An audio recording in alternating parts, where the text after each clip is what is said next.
Now it's my great honor to introduce our keynote speaker.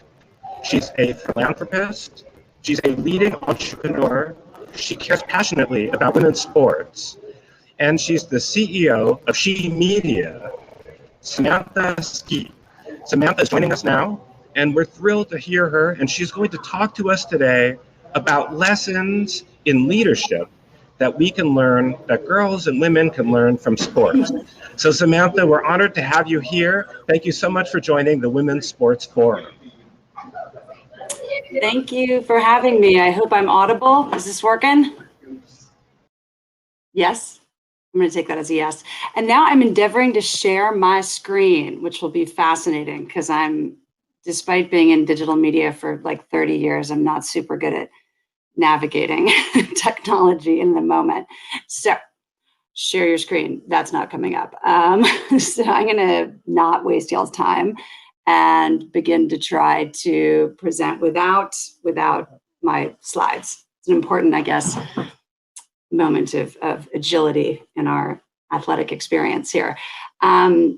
So what I would have been presenting, and we'll share with you guys, hopefully post-event, is some of the models that I think about when contemplating leadership in business, and specifically thinking about how women lead and how we can use the models of sports, the metaphors of sports, to not only build our careers and our success, but also to help mitigate the stresses and the adversity that face many, many people in business, but in particular seem to plague women executives. So I'm going to start with my little talk on how I define sports, because I am traversing. I'm taking the idea of sports and applying it again to business.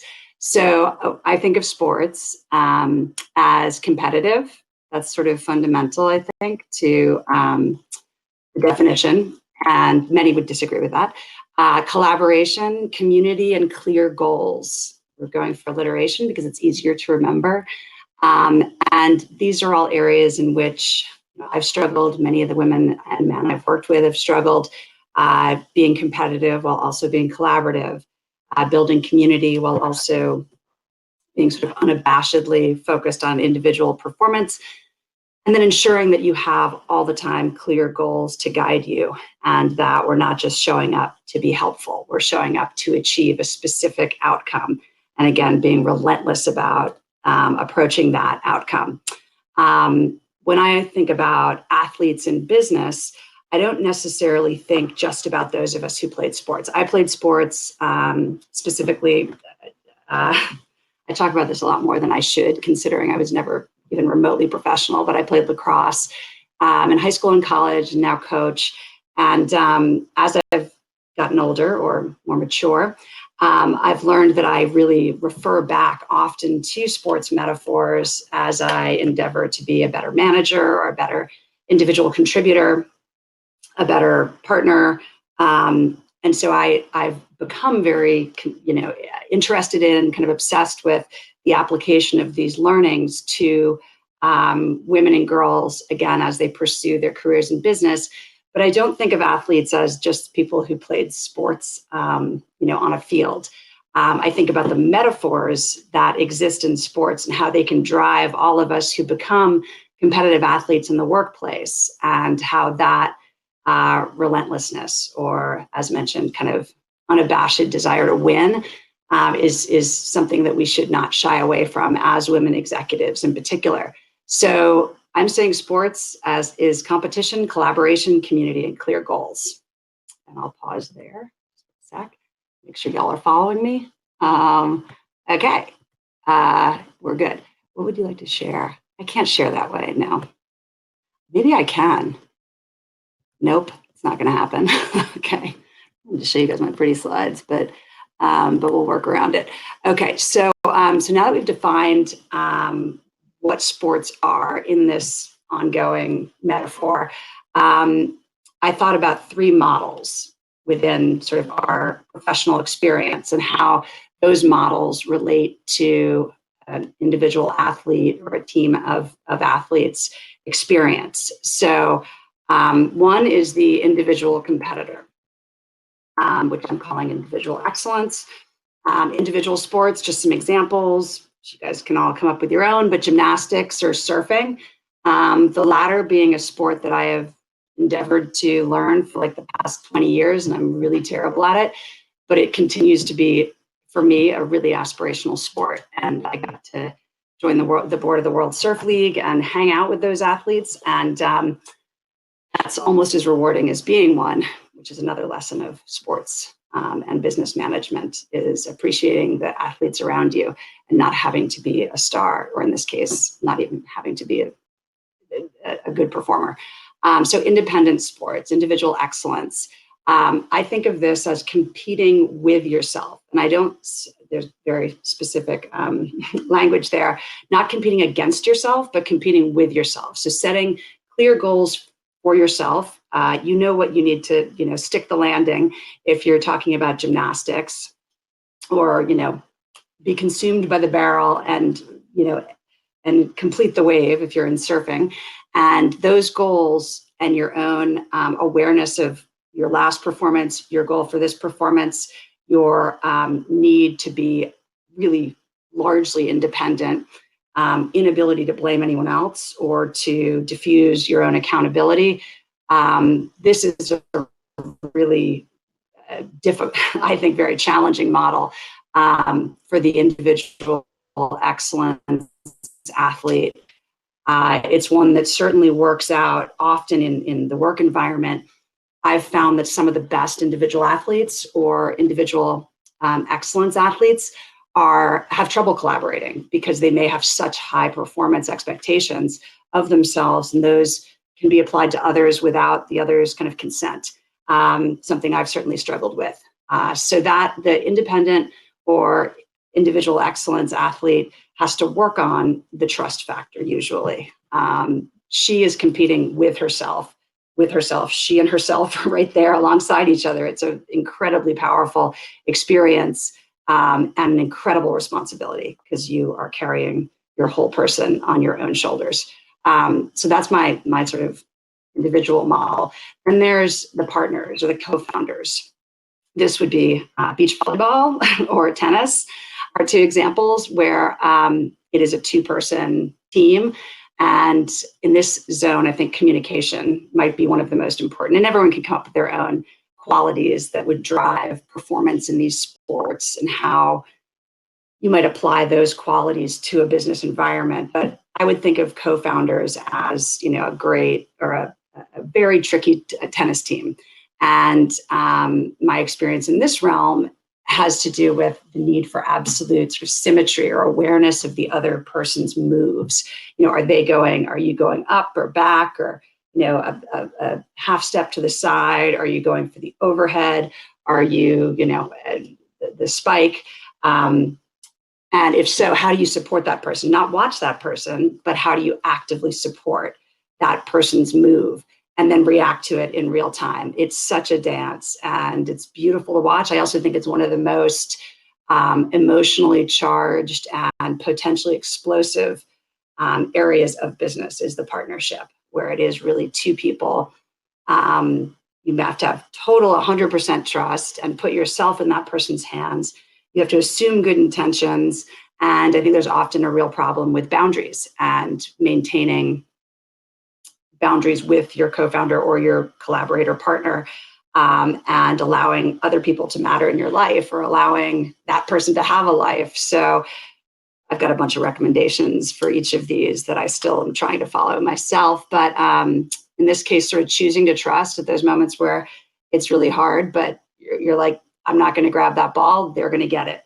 And if they don't, it's okay because they tried really hard, and assuming that they have the same degree of investment that you have. That's another really hard one, and goes to team sports as well. So you have to assume that there's the same degree of intensity that you would bring to a sport that's being embodied through your partner, and then implementing very clear boundaries because it's really easy to flow into one another in a way that can be explosive because it's hard for anyone else to live in your life if you are partners to a degree where you're fused, but also extremely powerful. And what a lot of our best innovations have been built upon is the power of the partnership. The last model is trust in the team, and this is competitive. What I have referred to a bunch in the past as competitive collaboration. So the classic team sport, there's usually a ball involved, although not always, and there's usually a field or a court, something of that nature. This is one that I've always loved. It's the area that I've spent the most time in, but also really tricky sometimes to navigate. The dynamics of the team are always changing. So I think in this case, agility is fundamental. And of course, trust, communication, or, which I've highlighted in the other two models, are certainly fundamental to success in teams as well. But I really think of agility and the ability to move with the emerging dynamics. Someone's off on a given day, someone's on, someone's limping, but their stick work is great. Someone's having a bad day and needs a boost. There's so much to react to, and the need to be emotionally aware and emotionally intelligent, while also not diffusing responsibility, which is always a worry I have within teams, is that everybody and nobody is responsible for the outcome. And how do you find your space of leadership within a given team and understand where others are accountable and hold them accountable without being, pointing fingers or assigning blame or mitigating your own responsibility. There's just a perpetual need for balance and self-modulation in order to be an optimally functioning team. And it's easy to be an okay team. It's easy to be really nice and to support.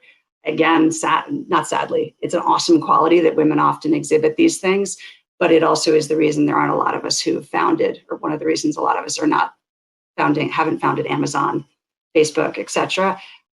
Is that ability to be totally unselfconscious about your desire to win. And that's certainly not the only reason. There's all sorts of different kinds of privilege investment that are involved in the most successful entrepreneurial endeavors and intelligence and all those things. But it is striking how few of us have really, really hit that top percentage of performance in terms of economic outcome in business innovation. And that's even worse, need not say, for intersectional women who are marginalized by race, by economic opportunity in upbringing. We have to embody some of these opportunities and own the space that we can own on a field, own that same confidence and that ability to sweat unabashedly. So the team can be extremely powerful, and I would encourage all of us to be ferocious in the management and the directedness of the team, so that we can be nice on hopes while also being fierce and competitive. So that's my team model. Trust in the team, again, does require, just to repeat, that you believe every other team member is as focused and as performance oriented as you are. You have to believe every other team member is as good as you are. These are all really hard ego things to do. Requires pretty strong self-awareness and self-esteem. And one of the secrets I was discussing with another female athlete who I kind of mentor is that often the other athletes aren't as motivated as you are. If you're a ferocious competitor, they might not be. They might have other things in their life that are more important to them than winning that deal or gaining that incremental margin. And that's got to be okay too. Or you need to really surround yourself with only the people whose primary goal is going to be success in business, or who know exactly how to support your primary goals. And it's an interesting thing when you decide to accept that you have different degrees of intensity. It doesn't work in pro sports, I don't think. Although that would be an interesting thing to discuss. So some of the models and metaphors for leadership. I think what's my time check? 3 more minutes? Just checking. Sorry, y'all. All right, that's not coming up. I'm just going to keep talking. You guys can tell me when to stop. Just jump in. So some of the models and metaphors for leadership that are just silly terms that I like to refer back to, again, as I get older or have more experience or mature, I find myself referring back to sports more and more often. It's also as I coach young girls in lacrosse, I see these moments with them, and I see this beautiful moment of tension or self-awareness or conflict that they experience as athletes, as kids playing sports. I don't mean competitive athletes. The majority are not going to be competitive athletes, like some of the women who have, who are extremely impressive and sort of my biggest heroes, some of the women on this in this event who have made it to that place, but most of us won't, and most of us will play sports. And so as we take that experience and endeavor to apply it to our leadership opportunity, some of the things that I have said out loud are things like gut check. Like, what's your gut check on this situation, which is, emerges from a sports cliche, goes to trusting yourself. It's a very self-regulated or self-focused term because it's your own gut. If you think about it, it's not what's the team think. It's like, what is your visceral reaction to a given situation? So I tend to overthink these things now, but it's also very cathartic when you go into, because it allows you to start thinking about your business as a sport, as a game, as something to be won or lost, and then something that you must shake off. So gut check is one. Head fake is another favorite. A lot of people I work with are like, what are you talking about when I say that? But that's obviously the like, I'm going left when you're actually going right. But the person who really knows you knows you're going right. And it's a fun one. I think when you get into real partnership, you can, really read each other's head fakes, or body language would be a macro of that. Then there's this moment that I've seen with some of the girls I work with where this isn't a cliche term, but we won, but I choked, or I sucked is what they often say. Like, we won, sure, but I choked, I shanked, whatever. I whiffed. And that feeling on a 9-year-old girl is so fascinating to watch, because I had one who didn't know why she was so disappointed. It was, we had beat another team. It was a prep school team. We really wanted to beat them. This is in Brooklyn. And she was like, I don't know why I feel kind of sick and terrible. And it's because she had been playing badly to a degree that people weren't passing to her really, or her main person who she really liked, who often was an assist partner, wasn't passing to her because that person made a strategic decision that this athlete was off her game, and it was probably the right decision. But it's interesting when you don't feel like you've performed, but the team wins, and you can reverse that, of course, to you crushed it, but the team lost, and that has to be okay. And how you mitigate that, and be happy for the win or be okay with the loss, but also recognize your own performance. Then I have hat trick or pass. This is always a conundrum in lacrosse, which moves really fast. Do you go for the goal or do you pass? If your shot is like, we were playing with this model, like the percentage, it would have to be in favor of passing in order to pass in that split second. So if you're 70% likely to get the goal if you go yourself and 90% likely to get it if you pass, if you can do that, quick algebra or even that arithmetic really quickly, then we'd probably always say 90% you pass. But then there's the trust in yourself and the accountability in yourself. It's probably always going to ratchet you up to almost match the pass. And then you've got to think about a few other things have to come into it, and it becomes calculus or chess. And there's not a right answer for hat trick or pass. That's if we're going for the third hit or the third goal on the hat trick. So I don't know the right answer there, but it's often something that requires all those other qualities. If it's a pass, it's trust. If it's hat trick, it's ferocity. Maybe it's, sweating through and having self-confidence that you're the one to get the goal. And then my last one, just to hit on surf, is duck dive or pop up. Going over a wave or under a wave, or not over, but mounting the board, popping up on the board, or diving under the wave, ducking under the wave. And that's so often emotional. And it's also, of course, safety and positioning and who else is on the wave. But I know that I often feel disheartened if I go for a dive instead of trying. But then there's also a lot of waves that are not good. and that are going to either slam you down, or you're going to cut someone else off, or you're going to be stuck way in the froth. And it's going to take you a long time to paddle back out for a better wave. So that's just rife with metaphoric opportunity. So those are all some of the things that I play around with when I'm contemplating a business challenge, and some of the models that allow me to consider, in sometimes a less emotional way, what I want to do, or what I did, and whether that was a good idea or not. And I'm just going to wind up with things to think about.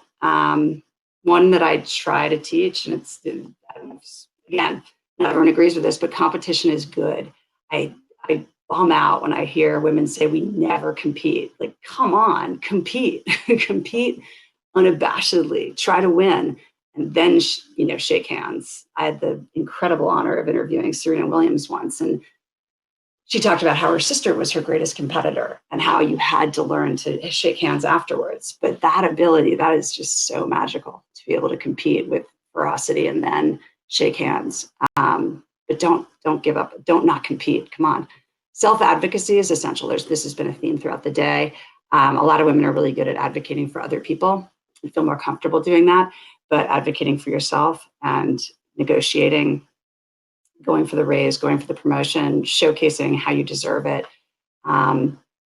advocating for yourself is I think something that I brought from sports, or tried to bring from sports.